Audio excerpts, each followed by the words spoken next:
Hello everyone. तो आज हम इलेक्ट्रिसिटी चैप्टर सीखने वाले हैं। अगर आप क्लास 10th में हैं या 6th 7th 8th में हैं तो अपनी कॉपी पेन निकालिए और बैठ जाइए। और अगर आप क्लास 9th में हैं या 11th और 12th में हैं तो आप चाहें तो आप इसे लेटे लेटे भी देख सकते हैं। सबसे पहले तो मैं आप सभी का शुक्रिया अदा करना चाहूंगा। 3 दिन में ही इतना सपोर्ट किया कि 1K सब्सक्राइबर तक पहुंच पाए। मुझे पता नहीं था तुम इतने प्यार से सुनते हो। जानते हो, किसी के साथ अपने दिल के राज बांटना, अपने तजुर्बे बांटना, मानो सब कुछ नया हो गया हो। हर चीज वहीं आ जाती है जहां से शुरू हुई थी। आज से लगभग 150 साल पहले एक फेमस साइंटिस्ट हुए निकोला टेस्ला, जिन्होंने लोगों के जीने का तरीका ही बदल दिया। आपको यहाँ इमेज दिख रही होगी उनकी। 1891 में उन्होंने एक डेमोन्स्ट्रेशन दिया था वाईफाई इलेक्ट्रिसिटी का। उनके हाथ में एक इलेक्ट्रिक बल्ब था जो बिना किसी वायर और बैटरी के कनेक्शन के ग्लो हो रहा था, यानी कि ऑन कंडीशन में था। और उसके बाद उन्होंने 1901 में एक टावर बनाया जिसको वार्डन क्लिफ टावर कहते हैं। ये वार्डन क्लिफ टावर पूरी दुनिया तक वाईफाई इलेक्ट्रिसिटी पहुंचाने का एक टावर था। ये जो वार्डन क्लिफ टावर है ये वर्क करता है 0 पॉइंट एनर्जी पर, मतलब कि क्वांटम फील्ड से एनर्जी को एब्जॉर्ब करना। और जो ये 0 पॉइंट एनर्जी है ये एप्लीकेशन है कैसिमिर इफेक्ट का। कैसिमिर इफेक्ट में क्या होता है, दो मेटल प्लेट्स होती हैं जो क्वांटम फील्ड के अट्रैक्शन की वजह से एक दूसरे के क्लोज आने लगती है। तो निकोला टेस्ला सर ने हमारे लिए एक वाईफाई का सिस्टम बना दिया था। लेकिन आज भी हम ये आपके घर के आसपास आपको बहुत सारी वायर्स दिखती होंगी। होप आने वाले कुछ सालों में जल्दी से वाईफाई इलेक्ट्रिसिटी स्टार्ट हो। तो आज हम अपने इस चैप्टर में कुछ कंटेंट्स हैं हमारे, आपको दिख रहे होंगे। इस चैप्टर में हम पढ़ने वाले इलेक्ट्रिक करंट एंड सर्किट के बारे में, क्या होता है पोटेंशियल डिफरेंस और इलेक्ट्रिक पोटेंशियल, सर्किट डायग्राम के बारे में पढ़ेंगे, ओम्स लॉ पढ़ेंगे, फैक्टर्स पढ़ेंगे जिस पे रेजिस्टेंस डिपेंड करता है, रेजिस्टिविटी क्या होती है, series parallel connection, heating effect of current, application, heating effect के एप्लीकेशन क्या क्या होते हैं, इलेक्ट्रिक पावर। और हमारा पहला टॉपिक है इलेक्ट्रिक करंट। अब करंट से आप क्या समझते हैं? जैसे यहाँ फ्लो ऑफ वाटर है तो इसे बोलेंगे हम वाटर करंट, अगर फ्लो ऑफ विंड है तो इसे बोलेंगे विंड करंट, या फ्लो ऑफ हीट है तो इसे बोलेंगे हम हीट करंट। तो इलेक्ट्रिक करंट क्या हुआ? Flow of electrons. तो अगर इलेक्ट्रिक करंट की डेफिनेशन बोलेंगे हम तो इलेक्ट्रिक करंट होता है rate of flow of charge, rate of flow of charge. अब आपके मन में सवाल आएगा कि ये चार्ज क्या हुआ?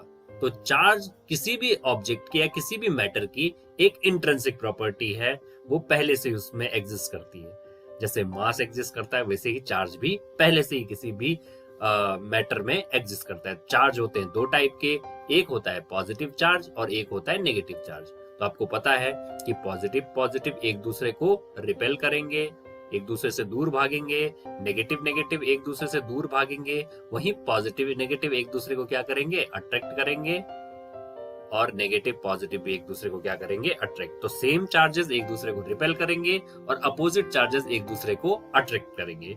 तो करंट की डेफिनेशन क्या हो गई? Rate of flow of charge. अब रेट कैलकुलेट करना है। रेट का मतलब होता है कि एक सेकेंड में कितने इलेक्ट्रॉन्स फ्लो हुए। तो करंट का फॉर्मूला क्या हो जाएगा?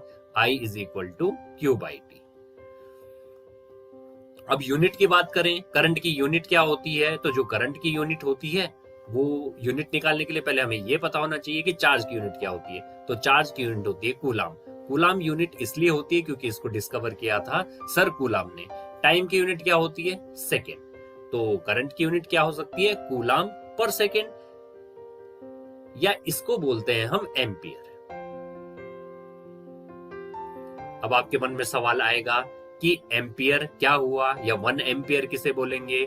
तो अगर हमने 1 एम्पियर कैलकुलेट करना है तो 1 एम्पियर का मतलब होता है कि अगर 1 कूलाम का चार्ज 1 सेकेंड तक फ्लो हुआ हो तो उस करंट को बोलेंगे हम 1 एम्पियर। अब जिस डिवाइस में हम इसे मेजर करते हैं उस डिवाइस को बोलते हैं हम एमीटर। एमीटर बेसिकली क्या हुआ? Ampere meter. और आपको ये दिख रहा होगा आपको अपनी स्क्रीन पे।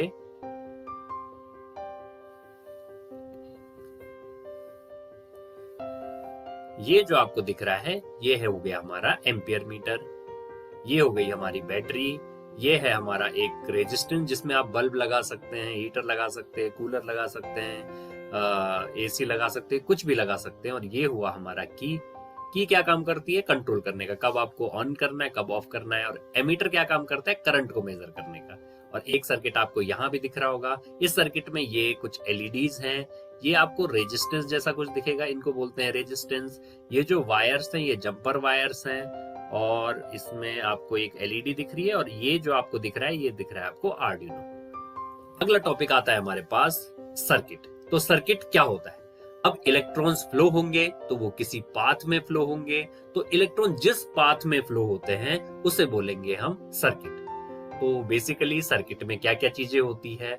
तो सर्किट में होगा एक पावर सोर्स, देखो आपको एक बैटरी दिखेगी, एक तो हो गया हमारा पावर सोर्स। और क्या होगा सर्किट में? सर्किट में होगा एक रेजिस्टेंस या आपका कंपोनेंट, जैसे आपका इलेक्ट्रिक बल्ब हो सकता है, आपके मोबाइल का चार्जर हो सकता है, फ्रिज, टीवी, कुछ भी हो सकता है। एक यहाँ पे क्या होगा? इलेक्ट्रिक कंपोनेंट कनेक्ट होगा। दूसरा हमारे पास की है, की क्या काम करेगी? कंट्रोल करने का, कि हमें कब इसको ऑन करना है, कब ऑफ करना है। और ये अभी आपको बताया था मैंने कि करंट को मेजर करने वाली जो डिवाइस होती है उसे बोलते हैं हम एम्पियर मीटर। तो यहाँ आपको क्या दिख रहा होगा? Ampere meter. इस तरीके का दिखता है एमीटर। सर्किट क्या है? इलेक्ट्रॉन जिस पाथ में फ्लो होंगे उसी को हम क्या बोलेंगे? Electric circuit. सर्किट डायग्राम बनाना है तो सर्किट डायग्राम हम इस तरीके से बनाते हैं। बैटरी को दिखाएंगे हम इस तरीके से, ये बैटरी का सिंबल है। जो मैंने आपको ये दिखाया ये एक हमारा रेजिस्टेंस है, तो ये रेजिस्टेंस को हम इस तरीके से दिखाते हैं। उसके बाद आता है हमारा एमीटर। एमीटर को दिखाया हमने, एमीटर का सिंबल होता है इस तरीके से, ए बनाया, उस पे पॉजिटिव नेगेटिव। उसके बाद आती है की, तो की को दिखा दिया हमने इस तरीके से, और इसको कर लिया हमने पूरा कनेक्ट। तो ये एक क्लोज्ड पाथ हो गया। अब इलेक्ट्रॉन जो फ्लो होंगे वो इस हमेशा किस डायरेक्शन में फ्लो होते हैं? Negative to positive. इलेक्ट्रॉन के जो फ्लो की डायरेक्शन हो जाएगी वो हमेशा किधर से किधर फ्लो होते हैं? Negative to positive. तो करंट फ्लो होता है इलेक्ट्रॉन्स के अपोजिट डायरेक्शन में। तो अगर डायरेक्शन ऑफ करंट बोले कि किस डायरेक्शन में फ्लो होगा, तो करंट फ्लो होगा पॉजिटिव टू नेगेटिव। और जो इलेक्ट्रॉन्स फ्लो होते हैं वो फ्लो होते हैं नेगेटिव टू पॉजिटिव। तो ये बेसिकली हमारा एक सर्किट हो गया।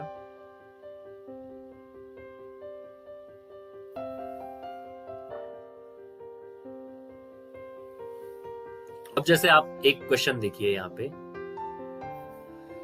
क्वेश्चन है, a current of 5 ampere is drawn from the filament of electric bulb for 10 minutes, find the amount of electric charge that flow through the circuit. सवाल क्या है कि जो करंट दिया हुआ है वो दिया है 0.5 एम्पियर, कितने मिनट के लिए? 10 मिनट के लिए।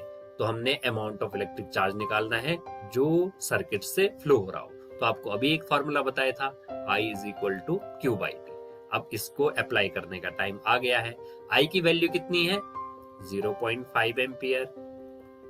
T की वैल्यू कितनी है? T की वैल्यू है 10 मिनट्स। 10 मिनट्स को चेंज कर लेंगे सेकेंड में, तो 10 मिनट को चेंज किया हमने सेकेंड में, तो कितने सेकेंड हो जाएंगे?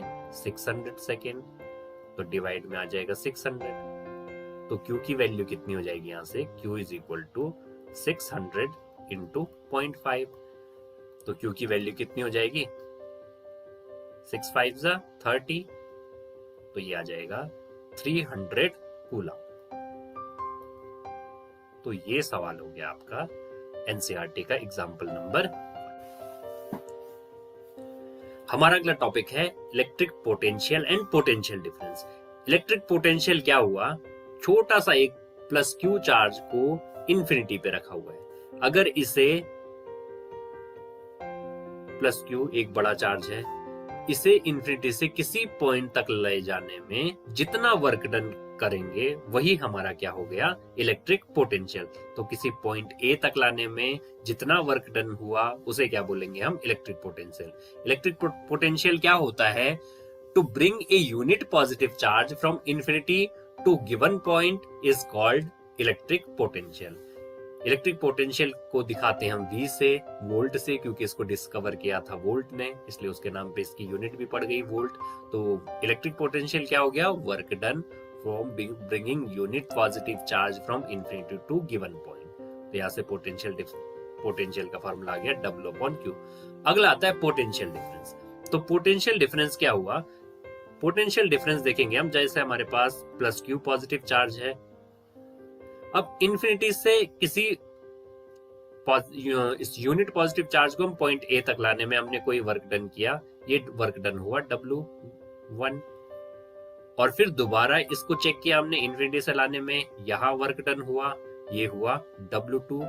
तो जो पोटेंशियल डिफरेंस होगा, आपको पता है V1, यहाँ पे V1 क्या हो जाएगा? इसको यहां तक लाने में, तो यहां तक लाने में जो वर्क हुआ वो हुआ W1/Q। V2 कितना हो जाएगा? V2 हो जाएगा हमारा W2, देखो वर्क डन ये है W2, B पॉइंट तक ले जाने में, तो V2 कितना हो जाएगा? W2/Q। तो हमारे पास जो पोटेंशियल डिफरेंस आ जाएगा वो क्या हो जाएगा? V2 minus V1। तो यहां से फॉर्मूला क्या हो जाएगा? W2 minus W1 divide by 2। तो ये हो गया हमारा पोटेंशियल डिफरेंस। तो इस पे एक सवाल करते हैं, तब आपको क्लियर हो जाएगा।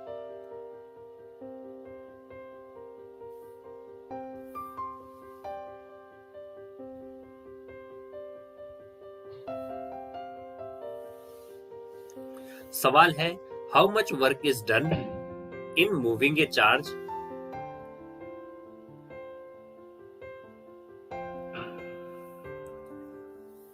सवाल है, अगला सवाल है हमारा, how much work is done in moving a charge 2 coulomb across 2 points having a potential difference of 12 volt. अब हमारे पास फॉर्मूला क्या होगा?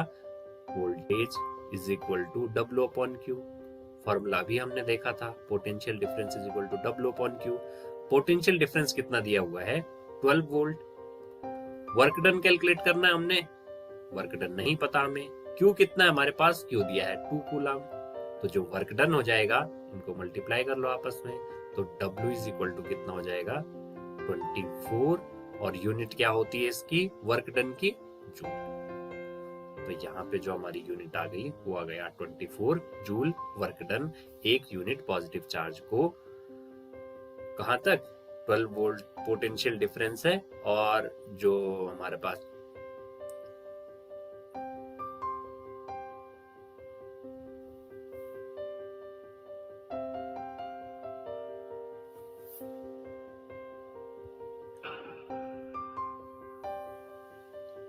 अगला आता है हमारे पास सर्किट डायग्राम। तो सर्किट डायग्राम क्या होता है कि जो भी हमारे पास कंपोनेंट है वो किसी सर्किट में, सर्किट मतलब पाथ ऑफ इलेक्ट्रॉन्स, तो इलेक्ट्रॉन जिस पाथ में फ्लो हो रहे हैं उसका एक डायग्राम, उसी को हम क्या बोलेंगे? Circuit diagram. तो सर्किट डायग्राम में क्या क्या चीजें होंगी?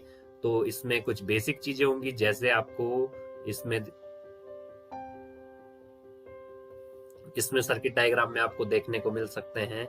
जैसे सबसे पहले हमें जरूरत पड़ती है एक पावर सोर्स की, जहां से जो इलेक्ट्रॉन्स को क्या देगा? एनर्जी देगा। एक केबल है हमारे पास, कनेक्टिंग वायर्स।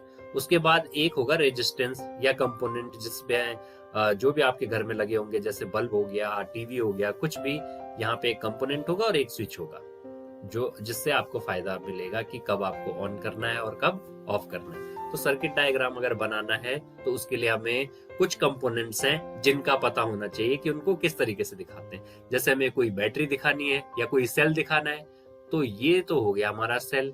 अगर हम 2-3 सेल को कनेक्ट कर लेते हैं तो जो डायग्राम बनेगा वो हो जाएगी हमारी बैटरी। तो ये तो हो गया हमारा सेल और ये हो गई हमारी बैटरी। उसके बाद अगर सीधी स्ट्रेट लाइन है तो ये हो गई हमारी वायर। एमीटर का सिंबल दिखाना है तो एक पॉजिटिव नेगेटिव, ये एमीटर। वोल्ट मीटर दिखाना है तो वोल्ट मीटर, पॉजिटिव नेगेटिव, ये हमारा वोल्ट मीटर हो जाएगा। बल्ब दिखाना है तो बल्ब ये हो जाएगा। और जैसे की अगर ओपन कंडीशन में है तो ये की हो जाएगी, और अगर क्लोज्ड कंडीशन में है तो ये की का डायग्राम। ये ऑफ कंडीशन है और ये वाली ऑफ कंडीशन है और ये वाली कंडीशन ऑन कंडीशन है।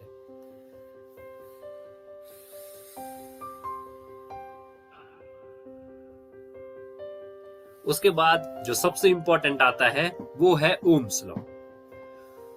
ओम्स लॉ ने क्या बोला था कि सबसे पहले जब एक फेमस साइंटिस्ट हुए थे ओम, उन्होंने ये लॉ दिया था, इसलिए इसका नाम है ओम्स लॉ। ओम ने बोला था किसी भी सर्किट में जो पोटेंशियल डिफरेंस है वो डायरेक्टली प्रोपोर्शनल होता है करंट के। मतलब आप वोल्टेज बढ़ाएंगे तो उसका करंट भी इंक्रीज होगा। अब डायरेक्टली प्रोपोर्शनल का साइन है तो डायरेक्टली प्रोपोर्शनल का साइन हटेगा तो एक क्या लगता है हमारे पास, कांस्टेंट। तो ये हो जाएगा V is equal to I R. यहाँ पे R क्या है, रेजिस्टेंस, और ये क्या है हमारा कांस्टेंट। तो ये रेजिस्टेंस है और ये क्या है, कांस्टेंट। तो ओम्स लॉ ने ये बोला था कि अगर हम वोल्टेज बढ़ाएंगे किसी भी सर्किट में तो करंट भी बढ़ेगा, लेकिन टेम्परेचर, प्रेशर, अदर कंडीशन सारी क्या होनी चाहिए, कांस्टेंट। अगर कांस्टेंट टेम्परेचर हो, प्रेशर हो, तब जाके ये लॉ फॉलो होगा, अगर कांस्टेंट फिजिकल कंडीशन है। तो यहां से V is equal to I R आ जाता है, और ये फॉर्मूला आपको हमेशा याद रखना है। इसको थोड़ा एडिट कर सकते हैं, अगर यहां से R कैलकुलेट करना है तो R इज इक्वल टू क्या हो जाएगा, V अपॉन I। अगर यहां से I कैलकुलेट करना है तो I इज इक्वल टू हो जाएगा V बाई R। और अगर आपको कैलकुलेट करना है V तो V is equal to I R. तो ये तीन फॉर्मूले आ जाते हैं ओम्स लॉ से, और ओम्स लॉ आपके लिए बहुत इंपॉर्टेंट है। तो आपको अगर एक बात बोलूं मैं इस चैप्टर में सबसे इंपॉर्टेंट चीज, तो वो है हमारा ओम्स लॉ। तो आपको इसे अच्छे से याद कर लेना है।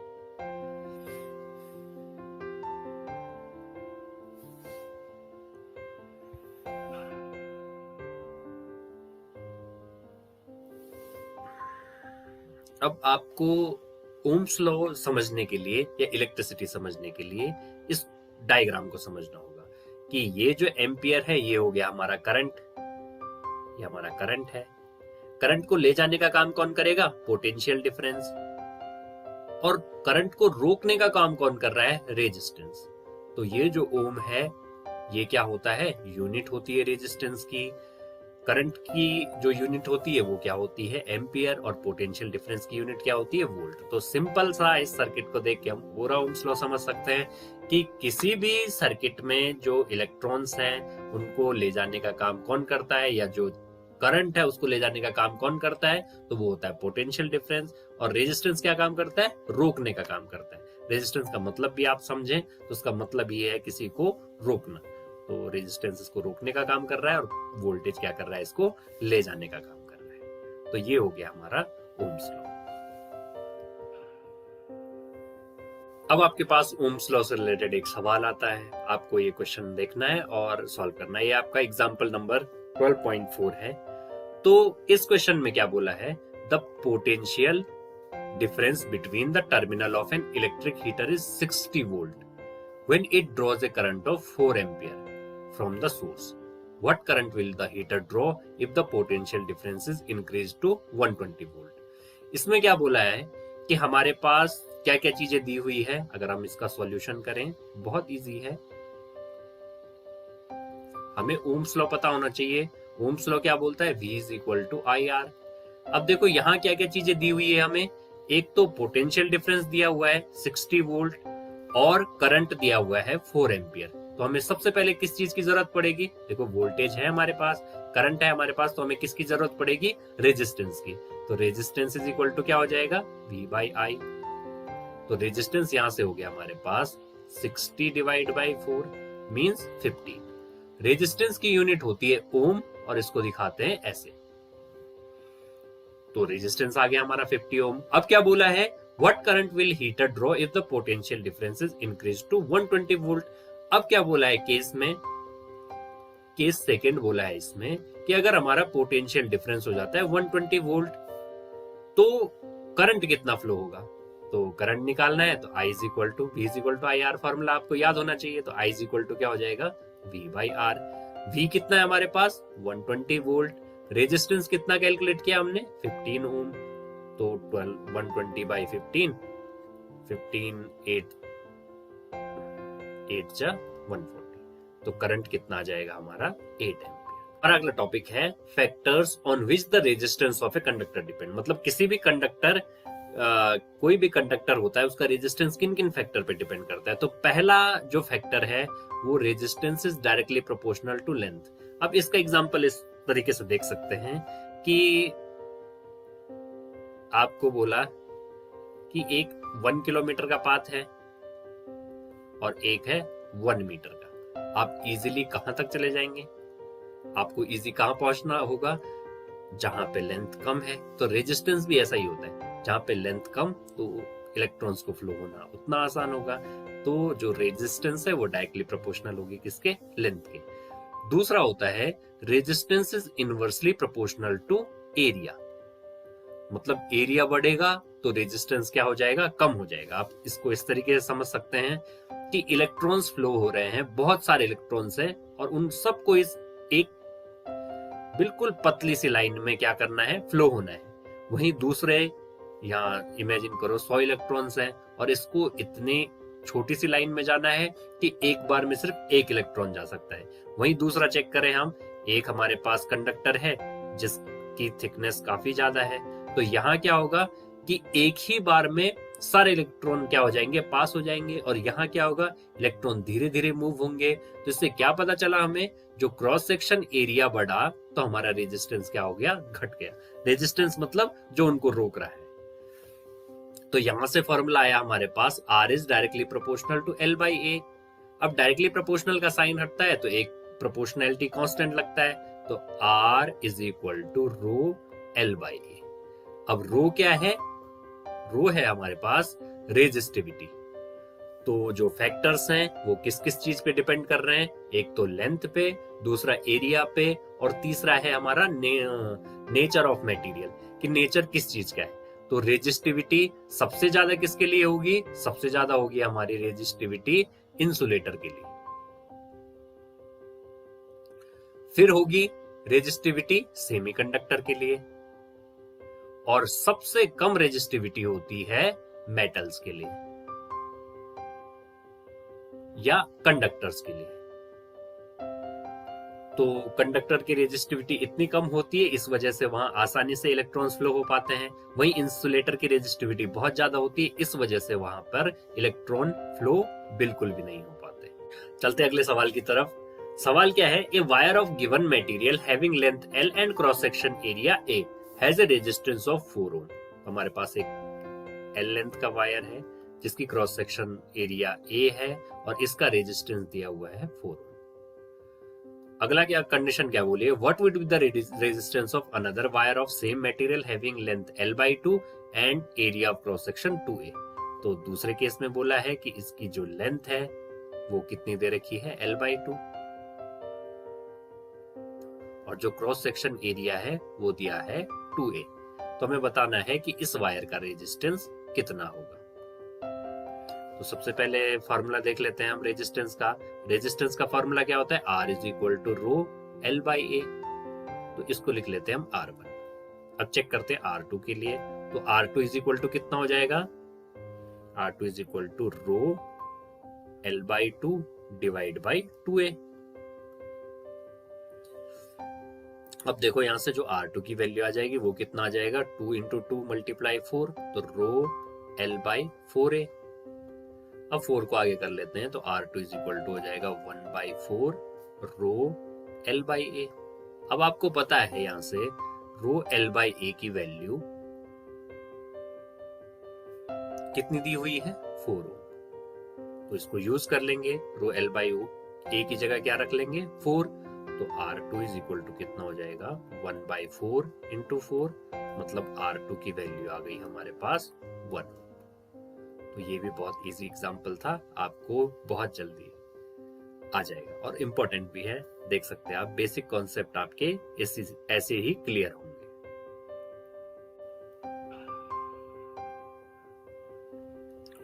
अगला आता है resistance of a system of resistors. तो अब हमने, अगर हमारे पास बहुत सारे रेजिस्टेंस हैं तो उनका नेट रेजिस्टेंस कितना होगा वो निकालना है। तो सबसे पहले रेजिस्टेंस 2 टाइप से हम कनेक्ट कर सकते हैं। एक होता है हमारा सीरीज कनेक्शन और एक होता है पैरेलल कनेक्शन। सीरीज कनेक्शन में आपको रेजिस्टेंस इस तरीके से दिखाई देंगे। तो हमारे पास सपोज दैट 3 रेजिस्टेंस हैं, इसका नाम है R1, इसका नाम है R2 और ये हो गया हमारा R3। ये हमारी बैटरी हो गई। बैटरी से इनको कनेक्ट कर लिया। अब क्या करेंगे, तीनों के साथ हम एक वोल्ट मीटर लगा लेंगे। इसका वोल्टेज चेक करने के लिए V1, इसका वोल्टेज चेक करने के लिए V2 और इस वाले रेजिस्टेंस का वोल्टेज चेक करने के लिए V3 हमने इसमें कनेक्ट कर लिया। अब देखेंगे हम, आपको पता है V is equal to IR ohm's law से। तो यहां से अगर हम पहले रेजिस्टेंस का चेक करें वोल्टेज, तो पहले रेजिस्टेंस का वोल्टेज कितना हो जाएगा? पहले रेजिस्टेंस का वोल्टेज हो जाएगा हमारे पास V इज इक्वल टू, तो पहला रेजिस्टेंस हो जाएगा हमारा V1 is equal to IR1। पूरे सर्किट में I करंट फ्लो हो रही है। आपको पता होना चाहिए कि सीरीज कनेक्शन में जो करंट होता है हमारा वो कांस्टेंट होता है और पैरेलल कंडीशन में जो वोल्टेज होता है वो हमारा कांस्टेंट होता है। तो यहां से क्या मिला, V1 is equal to IR1। वैसे ही चेक करें हम V2 को, तो V2 is equal to also क्या हो जाएगा, I, देखो रेजिस्टेंस कितना है IR, तो यहाँ रेजिस्टेंस है R, तो IR2। वैसे हम V3 कैलकुलेट करें तो V3 कितना हो जाएगा, IR3। अब चेक करें हम यहाँ पे तो क्या हो जाएगा, जो नेट वोल्टेज होगा V is equal to net voltage check करें तो कितना हो जाएगा, V1 plus V2 plus V3।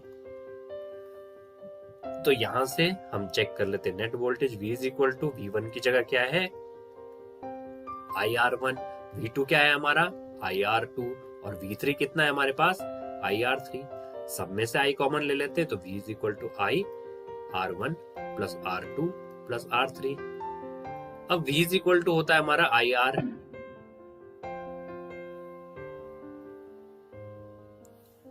तो फॉर्मूला क्या हुआ, V is equal to IR। अभी क्या आया था, V is equal to IR1 plus IR2 plus IR3। अब क्या हुआ, V की जगह हमने IR लिख लेना है, इज इक्वल टू I, अंदर क्या रह जाएगा R1 plus R2 plus R3। I से I कैंसल, तो हमारे पास रेजिस्टर जो सीरीज में होंगे उसमें जो नेट रेजिस्टेंस आ जाएगा वो कितना आ जाएगा, R1 plus R2 plus R3। ये तो हो गया सीरीज के लिए नेट रेजिस्टेंस। सीरीज कंडीशन में क्या होता है कि जो बैटरी है, बैटरी का देखो यहाँ पे पावर सोर्स जो पॉजिटिव है, पॉजिटिव टर्मिनल कनेक्टेड है हमारे कंपोनेंट के साथ, और जो इसका टर्मिनल है दूसरा वो कनेक्टेड है की के साथ, की कनेक्टेड है एमीटर के साथ और एमीटर कनेक्टेड है इसके साथ। मतलब इसमें क्या होता है, एक कंपोनेंट दूसरे से कनेक्टेड होता है और दूसरा कंपोनेंट किसी दूसरे कंपोनेंट से कनेक्टेड होता है। और लास्ट वाला मतलब अगर सर्किट में 3-4 कंपोनेंट्स हैं तो पहला दूसरे से, दूसरा तीसरे से, तीसरा चौथे से और चौथा फिर पहले से। इस कनेक्शन को बोलते हैं हम सीरीज कनेक्शन। सीरीज कनेक्शन के कुछ नुकसान भी हैं कि अगर ये कंपोनेंट खराब हो गया तो अभी क्या होगा कि यहां से पावर सप्लाई आई और आगे बिल्कुल नहीं जा पाएगी, इसलिए कुछ नुकसान है सीरीज के। इस वजह से हम सीरीज कनेक्शन को घर में यूज नहीं करते। अगला टॉपिक है हमारा रेजिस्टर इन पैरेलल। तो रेजिस्टर इन पैरेलल के लिए सबसे पहले सर्किट डायग्राम बना लेंगे। ये है हमारा रेजिस्टर R1, ये है हमारा रेजिस्टेंस R2 और ये है हमारा रेजिस्टेंस R3। आपको एक बात ध्यान में रखनी है, वो क्या बात, कि अगर सीरीज में है तो करंट कांस्टेंट होगा, इसीलिए जो अमीटर होता है उसे हमेशा हम क्या लगाएंगे, सीरीज में लगाते हैं। और जो पोटेंशियल डिफरेंस होता है वो पैरेलल में कांस्टेंट होता है, इसलिए वोल्ट मीटर को हमेशा पैरेलल में लगाएंगे। अब यहां से करंट फ्लो हुआ I1, सपोज दैट, इसमें I2 नहीं, इसमें लिख लेते हैं I1, इसमें फ्लो हुआ I2 और इसमें फ्लो हुआ I3। तो आपको पता है टोटल करंट कितना हो जाएगा, I is equal to I1 plus I2 plus I3। तो टोटल करंट हो गया हमारा I1, I2, I3। अब फॉर्मूला यूज करते हैं। I is equal to ohm's law से पता चला हमें V by R. Potential difference तीनों में सेम रहेगा, तो इसको लिख लेते हैं I is equal to first one में I1 के लिए लिख लेते हैं, फर्स्ट के लिए जो करंट फ्लो होगा वो कितना होगा V बाई R1। सेकेंड के लिए I2 is equal to V by R2 और थर्ड के लिए I3 is equal to V by R3। अब इन तीनों की वैल्यू उठा के रख लेते हैं इस वाली इक्वेशन में। तो I इज इक्वल टू क्या हो जाएगा, I इज इक्वल टू हो जाएगा V by R1 plus V by R2 and plus V by R3। तो ये वैल्यू हो गई I की, V by R1 plus V by R2 plus V by R3। अब आपको पता है I इज इक्वल टू क्या होता है, V बाई R। तो I को लिख लिया हमने V by R is equal to V by R1 plus V by R2 plus V by R3। V को कॉमन ले लिया तो V by R is equal to V common, अंदर क्या बचेगा 1 upon R1 plus 1 upon R2 plus 1 upon R3। यहां से क्या होगा, V से V कैंसल, तो 1 अपॉन R की वैल्यू कितनी आ गई हमारी 1 upon R1 plus 1 upon R2 plus 1 upon R3। तो पैरेलल कंडीशन में अगर हमने नेट रेजिस्टेंस निकालना है तो कौन सा फॉर्मूला यूज करेंगे, 1 upon R1 plus 1 upon R2 plus 1 upon R3। तो सीरीज के लिए जो फॉर्मूला आ गया नेट रेजिस्टेंस निकालने का, R is equal to R1 plus R2 plus R3, और पैरेलल में जो फॉर्मूला आ गया R इज इक्वल टू क्या हो जाएगा 1 upon R is equal to 1 upon R1 plus 1 upon R2 plus 1 upon R3। ये बेसिक फॉर्मूले आपको याद रखने हैं, हमेशा काम आएंगे, चाहे आप आगे किसी भी क्लास में चल जाएं तो आपको ये याद रखना है। तो चलिए अगला क्वेश्चन करते हैं। एग्जाम्पल 12.9 आपकी बुक में क्वेश्चन में क्या बोला है, हमारे पास एक फिगर है और उस फिगर में 3 रेजिस्टेंस है। तो पहले सबसे पहले इसका डायग्राम बना लेते हैं। R1 है हमारे पास 10 R1 एंड R2, ये कनेक्टेड है एक बैटरी के साथ, और बैटरी कनेक्टेड है एक और सिस्टम ऑफ रेजिस्टेंस के साथ R3, R4 and R5। R3, R4 and R5। अब क्वेश्चन में क्या बोला है, यहाँ पे एक की कनेक्ट कर लेते हैं कंट्रोल करने के लिए। चाहे तो मीटर भी लगा सकते हैं या वोल्ट मीटर भी लगा सकते हैं, पर इतना काफी है। तो क्या बोला है, R1, R2, R3 दिए हुए हैं, R4, R5 and 12 volt battery. ये जो बैटरी है ये हमें दी हुई है 12 वोल्ट की। Calculate the total resistance in circuit and total current flowing the circuit. तो हमने सबसे पहले टोटल रेजिस्टेंस निकालना है। तो टोटल रेजिस्टेंस निकालने के लिए क्या करेंगे, टोटल रेजिस्टेंस का आपका फॉर्मूला पता है, ये दो है पैरेलल में। तो पैरेलल रेजिस्टेंस इसको लिख लेते हैं R dash. R dash is equal to क्या हो जाएगा, या इसको लिख लेते हैं 1 upon R dash. 1 upon R dash हो जाएगा 1 upon R1 plus 1 upon R2। R1 R2 कितने हैं, तो 1 अपॉन R डैश हो जाएगा हमारा 1 अपॉन 10 प्लस 1 अपॉन 40। एलसीएम ले ले दोनों का 40, तो क्या आ जाएगा हमारे पास 1 अपॉन R डैश की वैल्यू आ जाएगी। एलसीएम आ गया दोनों का 40, ऊपर आ जाएगा कितना 5, तो R डैश की वैल्यू आ गई हमारी 8 ओम। अब दूसरा same to same R double dash निकाल लेते हैं। इस सिस्टम को लिख लेते हैं R डबल डैश, यहां लिख लेता हूं मैं R डबल डैश।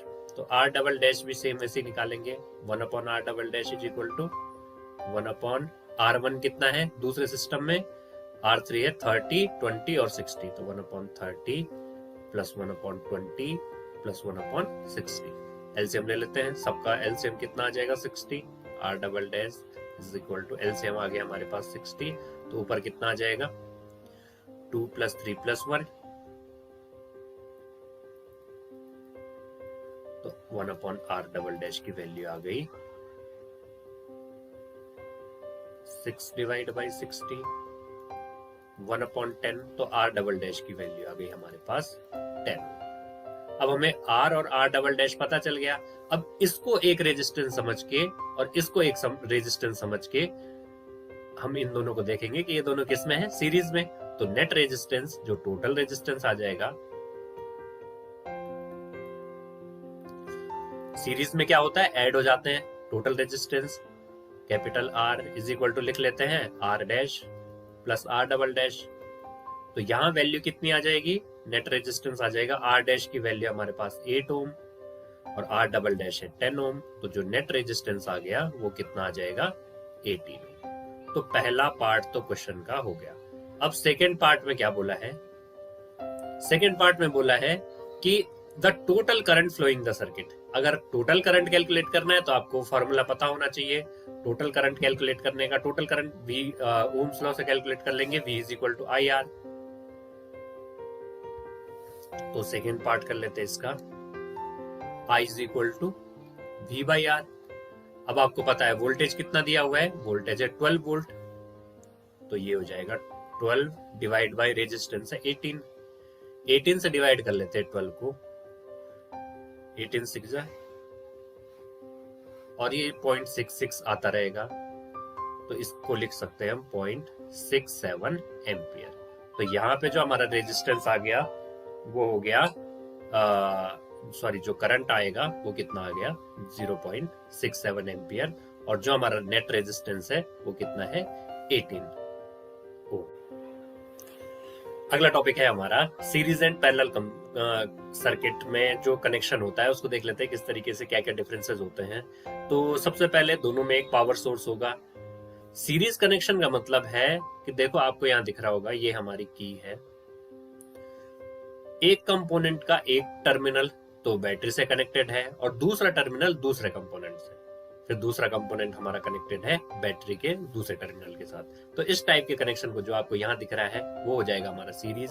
पैरेलल में क्या होता है, पैरेलल में ये आपको जो एक कंपोनेंट दिखेगा, देखो ये भी डायरेक्ट कनेक्टेड है बैटरी के साथ और जो दूसरा कंपोनेंट है ये भी डायरेक्टेड कनेक्टेड है बैटरी के साथ। तो अगर इसमें इसको हम ऑफ भी कर दें तो कोई फर्क नहीं पड़ेगा, बैटरी से इसको लगातार एनर्जी मिलती रहेगी। लेकिन इसमें क्या होगा सीरीज कनेक्शन में कि अगर हमने इसको ऑफ कर दिया तो यहां से जो इलेक्ट्रॉन्स फ्लो, यहां से जो इलेक्ट्रिसिटी फ्लो हो रही थी वो यहां आगे नहीं पहुंच पाएगी और ये वाला भी हमारा जो कंपोनेंट है ये भी क्या हो जाएगा, ऑफ हो जाएगा। इसलिए हमारे घर में जो कनेक्शन होते हैं वो पैरेलल कनेक्शन होते हैं। पैरेलल कनेक्शन के बहुत फायदे हैं। पैरेलल में पोटेंशियल डिफरेंस सेम होता है और यहाँ पे सीरीज में हमारा करंट सेम होता है। तो यहाँ I करंट सबके लिए सेम होगा, इसके लिए R1 और R2 के लिए यहाँ पोटेंशियल डिफरेंस सेम होगा दोनों के लिए, तो दोनों को सेम एनर्जी मिलती रहेगी। और अगर एक सिस्टम हमारा एक कंपोनेंट खराब भी हो गया तो भी दूसरा कंपोनेंट लगातार चलता रहेगा। लेकिन यहाँ क्या है, अगर हमने एक को ऑफ भी कर दिया तो भी दूसरा बंद हो जाएगा, या एक खराब हो गया तो भी दूसरा बंद हो जाएगा। इसलिए हमारे घर में जो सर्किट होते हैं वो कैसे होते हैं, पैरेलल कनेक्शन में।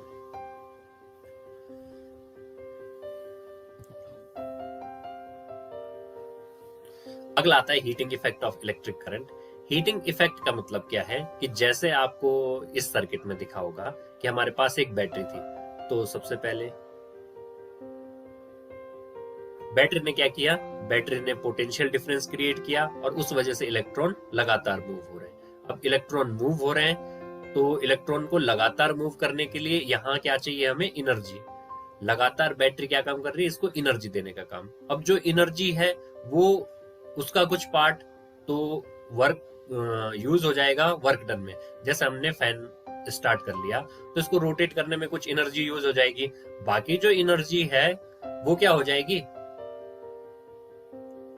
जो हमारा कंपोनेंट है उसका टेम्परेचर बढ़ाने के लिए जो बाकी एनर्जी है वो कन्वर्ट हो जाती है हीट में, और इस हीट की वजह से जो हमारा कंपोनेंट है या गैजेट है उनका टेम्परेचर क्या हो जाता है, इंक्रीज हो जाता है। और इसी को हम क्या बोलते हैं, heating effect of electric current. Heating effect का बहुत जगह यूज भी होता है। यूज कहां कहां करते हैं हम हीटिंग इफेक्ट को, यूज ऑफ हीटिंग इफेक्ट। तो हमारे घर में बहुत सारे कंपोनेंट्स होंगे, जैसे आपके घर में हीटर होगा या आयरन होगी, तो इनको इन कंपोनेंट्स के लिए हम हीटिंग इफेक्ट का यूज करते हैं। मैथमेटिकल एक्सप्रेशन हीटिंग इफेक्ट का कि क्या फॉर्मूला होता है, तो सबसे पहले आपको पोटेंशियल डिफरेंस का फॉर्मूला पता होना चाहिए। पोटेंशियल डिफरेंस क्या होता है? V is equal to work done of bringing ये unit charge from infinity to given point. अब यहां से वर्क डन का फॉर्मूला क्या हो जाएगा? Work done is equal to हो जाएगा Q को मल्टीप्लाई कर लेंगे V के साथ, तो W is equal to V into Q। तो ये वर्क डन का फॉर्मूला आ गया। अब आपको पता है कि जो पावर होती है, रेट ऑफ डूइंग वर्क मतलब पावर इज इक्वल टू होता है W work done upon time. तो W की जगह VQ यूज कर लेंगे पावर में, तो पावर का फॉर्मूला क्या हो जाएगा? P is equal to work done की जगह हमने VQ यूज कर लिया, तो P is equal to VQ divide by T। अब आपको मैंने सबसे पहले टॉपिक में जब आपने करंट पढ़ा था तो करंट का फॉर्मूला बताया था I is equal to Q by T। तो यहां से आपको पता चल गया कि जो पावर का फॉर्मूला है, power is equal to Q by T की जगह हम I लिख लेंगे, तो पावर हो जाएगा हमारा VI। तो इसको नंबर लिख लेते हैं हम, इक्वेशन नंबर 1। अब एनर्जी, जो हीट एनर्जी होगी,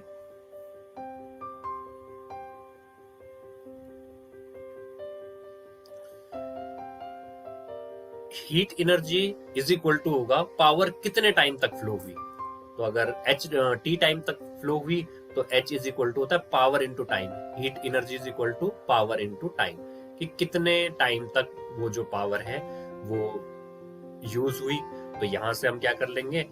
यूज कर लेंगे H is equal to power की equation, P is equal to क्या है? VI। तो हीट इज इक्वल टू क्या हो जाएगा? V into I into T। तो ये हो जाएगा हीट का फॉर्मूला या हीट एनर्जी का फॉर्मूला। अब देखो VI की जगह V की जगह अगर हम I रख ले, या यहां से अब फ्रॉम इक्वेशन इसको नंबर लेते हैं इक्वेशन नंबर 2। अब इक्वेशन 2 में अगर हम V की जगह IR रख लेंगे, तो यहां से V is equal to IR उठा के हमने इस इक्वेशन में रख लिया, तो क्या हो जाएगा? H is equal to I into IT, sorry I into IR into T। तो हीट इज इक्वल टू क्या हो जाएगा? I square RT। तो ये हीट का फॉर्मूला हो गया, सिंपल सा। इसका मतलब जो हीट है वो डायरेक्टली प्रोपोर्शनल होगी किसके? I स्क्वायर के, स्क्वायर ऑफ करंट के डायरेक्टली प्रोपोर्शनल। जितना करंट बढ़ेगा उतनी हीट बढ़ेगी। दूसरा, जो हीट है वो डायरेक्टली प्रोपोर्शनल होगी रेजिस्टेंस के, कि रेजिस्टेंस जितना ज्यादा होगा आपको उतनी ज्यादा हीट मिलेगी। तीसरा है, जो हीट डायरेक्टली प्रोपोर्शनल होगी किसके? टाइम के। जितने ज्यादा टाइम तक आप यूज करेंगे उस अप्लायंस को, उतनी ज्यादा आपको हीट मिलेगी। इक्वेशन है, इस इक्वेशन को बोलते हैं हम जूल्स लॉ ऑफ हीटिंग।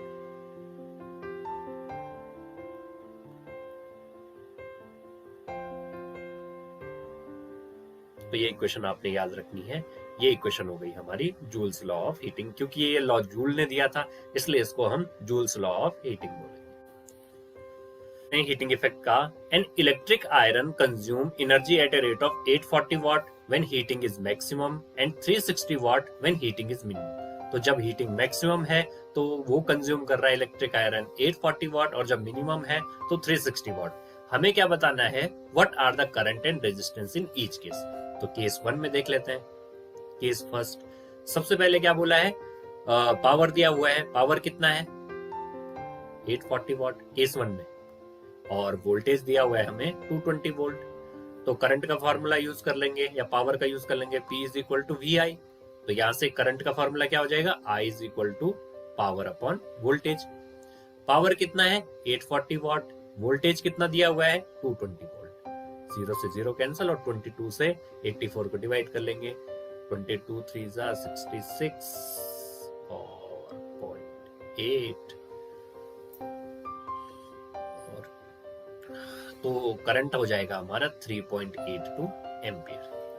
अब दूसरा केस क्या बोला है? रेजिस्टेंस कैलकुलेट करना है। तो रेजिस्टेंस का फॉर्मूला आपको पता होगा ओम्स लॉ से, R is equal to V upon I। तो वोल्टेज कितना है हमारे पास? 220 वोल्ट, और करंट कितना है? अभी कैलकुलेट किया हमने 3.82, तो 220 को डिवाइड कर लेंगे 3.82 से। तो 220 को 3.82 से डिवाइड करें हम तो 2.2 लगभग इसका डबल है, तो ये हो जाएगा 38 5 57.60। आप इसे प्रॉपर डिवाइड करें अच्छे से और चेक करें कि क्या वैल्यू इतनी ही आ रही है। तो रेजिस्टेंस हो जाएगा हमारा 57.60 ओम। अगला बी पार्ट में क्या बोला हुआ है कि मिनिमम जो केस सेकेंड है हमारा, केस सेकेंड में पावर है हमारे पास 360 वॉट और वोल्टेज सेम है। वोल्टेज कितना है हमारे पास 220 वोल्ट।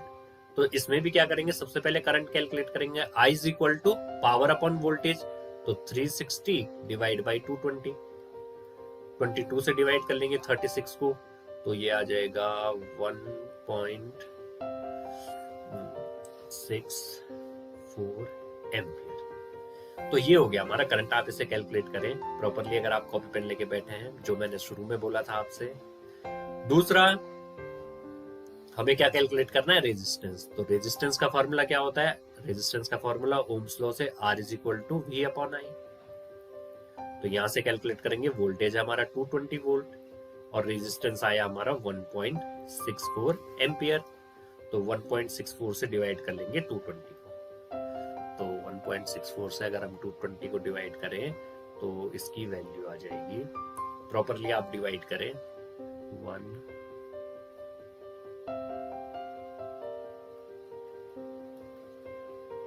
तो यहां पे केस 1 में जो करंट आया वो आया 3.82 और रेजिस्टेंस आया 57.60।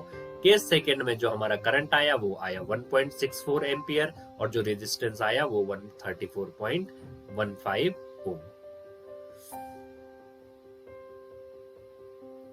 टॉपिक है हमारा practical application of heating effect of electric current. तो अब हीटिंग इफेक्ट का यूज हम घर में कहाँ कहाँ करते हैं। तो जैसे आजकल ठंडियों का टाइम है, आपको पानी गर्म करना है, तो आप जिस रॉड का यूज करते हैं वहां आप हीटिंग इफेक्ट का यूज करते हैं। क्यों? उसका रेजिस्टेंस बहुत ज्यादा होता है, तो कुछ एनर्जी तो इलेक्ट्रॉन्स फ्लो होने में कंज्यूम कर लेगी और बाकी जो एनर्जी रह जाती है वो कंपोनेंट कन्वर्ट कर लेता है हीट में। तो जैसे कुछ डेली लाइफ में आपको इसके एग्जांपल दिखेंगे, जैसे आपका हीटर हो गया, टोस्टर हो गया, और हो गया आपका आयरन हो गया, इलेक्ट्रिक आयरन, गीजर हो गया। तो ये कुछ डेली लाइफ में आपने कुछ एप्लीकेशन देखे होंगे। एक और होता है फिलामेंट वाला बल्ब, जो पहले यूज होता था, आजकल तो एलईडी बल्ब यूज होने लग गए हैं। तो फिलामेंट वाले बल्ब में क्या होता था, एक जो इसमें यूज करते हैं मेटल, वो होता है टंगस्टन। टंगस्टन का क्या होता है, बहुत हाई मेल्टिंग पॉइंट होता है और रेजिस्टेंस भी बहुत ज्यादा होता है। तो जैसे इसको लगातार इलेक्ट्रिसिटी मिलती रहती है, ये हीट होता रहता है, इतना हीट हो जाता है कि ये लास्ट में क्या करने लग जाता है, हमें चमकने लगता है और हमें लाइट प्रोवाइड हो जाती है। और हीटिंग जो इफेक्ट है उसका और एप्लीकेशन क्या हो जाएगा, जैसे इसका एप्लीकेशन होता है फ्यूज में, आपके घर में लगा होता होगा, ऐसा देखा होगा आपने, जहां पे आपके स्टार्टिंग जहां पे कनेक्शन होता है वहां पे लगा होता है। फ्यूज का काम क्या होता है कि जैसे आपके घर में कोई भी करंट फ्लो हो रही हो, वो हमेशा फ्यूज से ही आएगी। फ्यूज को इस तरीके से बनाया जाता है और ये घर के पूरे कनेक्शन के साथ सीरीज में कनेक्ट होता है। और इसमें जिस एलिमेंट का यूज करते हैं, जिस वायर का यूज करते हैं, वो होते हैं एलॉयज। और एलॉयज का मेल्टिंग पॉइंट बहुत लो मेल्टिंग पॉइंट होना चाहिए। अब मेल्टिंग पॉइंट लो होगा तो इससे क्या फायदा होगा कि कभी घर में ज्यादा करंट आ गई 1 एम्पियर से ज्यादा, अगर इसकी वैल्यू 5 एम्पियर है, तो कभी 5 एम्पियर से ज्यादा करंट फ्लो हो गया तो क्या होगा कि ये जो एलॉय है इसका मेल्टिंग पॉइंट बहुत कम है, तो ये पिघल के टूट जाएगा और जो हमारा घर का सर्किट है वो बिल्कुल सेफ बचा रहेगा। तो अगर फ्यूज का सर्किट डायग्राम बनाना है तो फ्यूज का सर्किट डायग्राम बड़ा सिंपल सा है, इस तरीके का। यहाँ पे हमारा एलिमेंट लगा होगा और दूसरी वायर ये डायरेक्ट कनेक्टेड होगी। ये अगर फ्यूज का सर्किट डायग्राम पूछ लिया तो आप इस तरीके से बना सकते हो। या मीटर का पूछ लिया तो मीटर का सर्किट डायग्राम आप इस तरीके से बना सकते हो। यहाँ पे हमें रीडिंग दिखाई देगी, एक जगह कुछ और चीजें दिखाई देंगी कि कितनी यूनिट यूज हुई है, और कई जगह यहाँ पे आपको प्राइस भी दिखने लगता है कि आपने कितना यूज किया है। तो ये कुछ प्रैक्टिकल एप्लीकेशन है हीटिंग इफेक्ट। अगला टॉपिक है हमारा इलेक्ट्रिक पावर। इलेक्ट्रिक पावर किसे बोलेंगे? Rate of electric energy consumed in any electric circuit. तो पावर का फॉर्मूला आपको पता है, power is equal to P is equal to VI। अब आपको V की जगह हम क्या लिख लेते हैं? IR लिख लेते हैं, ओम्स लॉ से आपको पता है V is equal to IR। अभी तो यहां से पावर इज इक्वल टू क्या हो जाएगा? I इंटू IR, तो हो जाएगा I स्क्वायर। तो पावर का फॉर्मूला एक और मिल गया हमें, P is equal to I square R। या एक बार और चेक कर सकते हैं, तो यहां से क्या हो जाएगा? अगर हम I is equal to V by R रखें इस इक्वेशन में, अगर हम V is equal to IR रखा तो ये मिला। दूसरी बार हम क्या करते हैं? I is equal to V by R use करते हैं। तो V बाई R यूज करें तो पावर इज इक्वल टू एक और फॉर्मूला मिल जाएगा, V इंटू I की जगह V बाई R। तो पावर का फॉर्मूला मिल गया V स्क्वायर बाई R। तो यहां से आपको दो फॉर्मूले मिल गए, एक तो पावर का मिल गया I स्क्वायर R, दूसरा हो गया V स्क्वायर बाई R। और एक फॉर्मूला आपको पहले से पता है, power is equal to V into I, potential difference into current. Power को हम लिख सकते हैं electrical energy per unit time.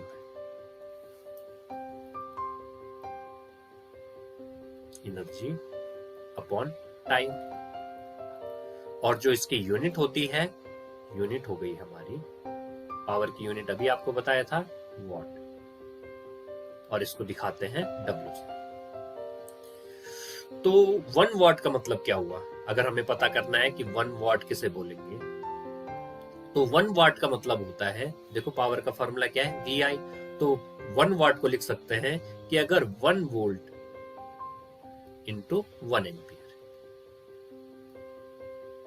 अगर किसी भी कंपोनेंट में 1 वोल्ट इलेक्ट्रिसिटी फ्लो हो रही हो और 1 एम्पियर करंट फ्लो हो रहा हो, तो उसकी जो पावर होगी वो हो जाती है 1 वॉट। अब इसी में अगला टॉपिक है इलेक्ट्रिकल एनर्जी। तो इलेक्ट्रिकल एनर्जी क्या होगी?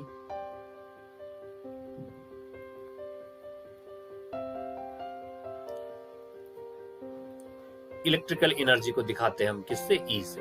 और इलेक्ट्रिकल एनर्जी होता है पावर इनटू टाइम, कि पावर कितने टाइम तक कंज्यूम करी, उसी को हमें क्या बोलेंगे? Electrical energy. तो यहां से जो एनर्जी का फॉर्मूला हो गया वो क्या हो गया? Power into time.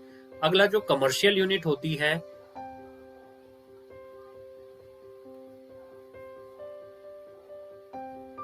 तो कमर्शियल यूनिट क्या हो जाएगी इलेक्ट्रिकल एनर्जी की? कमर्शियल यूनिट होती है किलोवाट आवर। किलोवाट आवर मतलब कि अगर आपके पास कोई अप्लायंस है 1 किलोवाट का, और अगर वो 1 आवर तक चल रहा है, तो आपकी 1 यूनिट कंप्लीट हो जाएगी। तो 1 किलोवाट आवर को लिख सकते हैं हम 1 किलोवाट इंटू 1 आवर। अब इसको जूल में कन्वर्ट करना है तो 1 किलोवाट को चेंज कर लो, 1 kilowatt is equal to 1000 watt into 1 hour में कितने सेकेंड होते हैं? 3600 सेकेंड।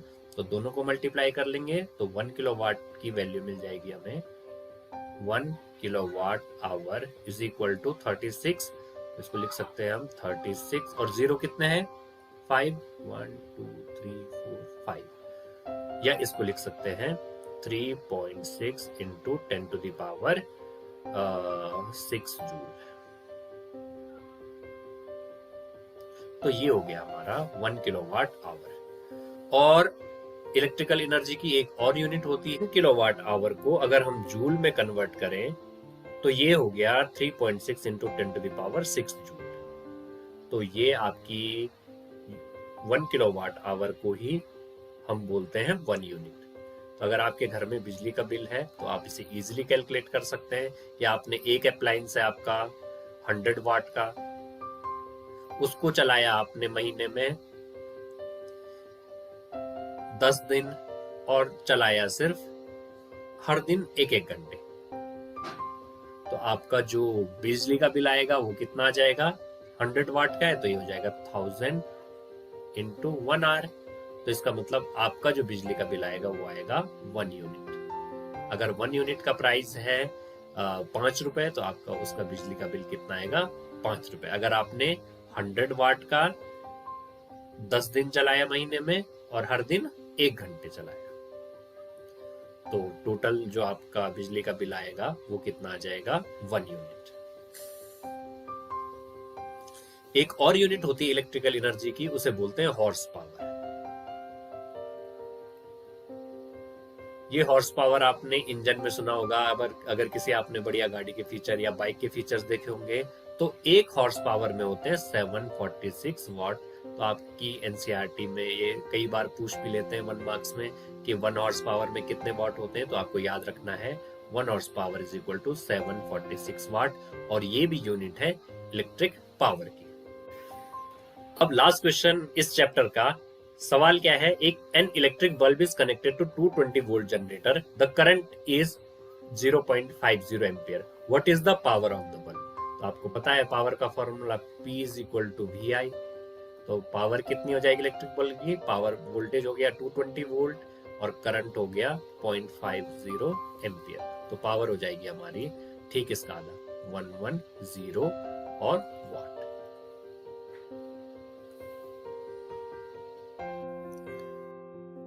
तो अगर आपने वीडियो लास्ट तक देख लिया है और यहां तक पहुंच गए हैं, तो इसे सब्सक्राइब करें और शेयर करें अपने दोस्तों के साथ भी। Thank you so much.